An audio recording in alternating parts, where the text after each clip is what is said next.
first impressions of the seed might not be the best from this point of view, but if we happen to fly up really high up in the sky and speed up the footage so we could get there a whole lot quicker, then we could eventually see that, yeah, we've once again managed to spawn on top of a huge, massive survival island seed. And if you think this is the only mega island inside this one seed, then that's not entirely accurate if I'm honest. Obviously get to that eventually, but first off, again, the spawn, not too impressive, but something that is impressive is the fact that this entire mangrove swamp somehow managed to spawn on this mega island. It's not impossible for something like this to happen, but it's still pretty cool that it happened. And even though you also saw that huge savanna over there, there's also a tiny little bit of savanna and a tiny little bit of plains over here on the edge too. But of course for this one seed, we are not looking for tiny, but instead big, and there is a lot of big inside this one seed, such as, again, this pretty decent savanna biome. Like, this is fairly decently scaled, especially for an island seed too. And speaking of impressive scales, there's also a pretty, okay, not the biggest savanna plateau I've ever seen in the world, but the fact that there is still one at all is still pretty cool. And the fact that somehow a plains village managed to spawn on top of a savanna plateau is just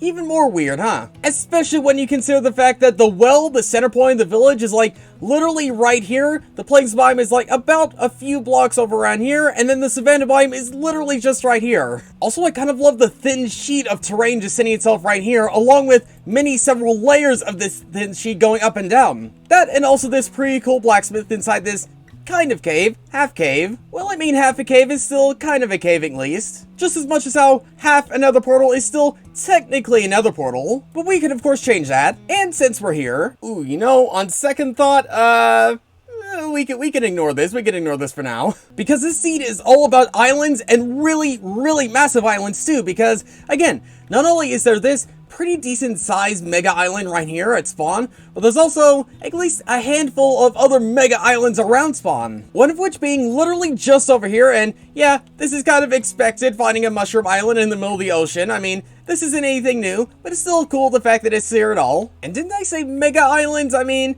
for an island, especially a mushroom island, this is kind of pathetic, huh? Well, if you're looking for a slightly less pathetic mega island, then just head yourself off in this direction. Because over here, kind of connected onto the spawn island, not only do we have a mega savanna biome right here, not only do we have a jungle biome as well as a jungle temple, but just past that jungle temple off in this direction, we get yet again quite the substantial island. It's kind of hard to see right now with the chunks loading in, but if we once again head really high up in the sky, maybe bump up the render distance a little bit, yeah, 96 chunks of render distance, and we could just about barely see this entire huge mega island. And like what we saw from the sky, there's a whole bunch of dark oak around the place. Ooh, and even some exposed lush cave. Like, even I didn't know this was a thing. But eventually, at the very end of this one island, we get ourselves some birch forest right here, a little bit of regular forest right here, what looks to be stony shore, and then the ocean. But if for some reason these two mega islands aren't big enough for you, then I have one great suggestion for you.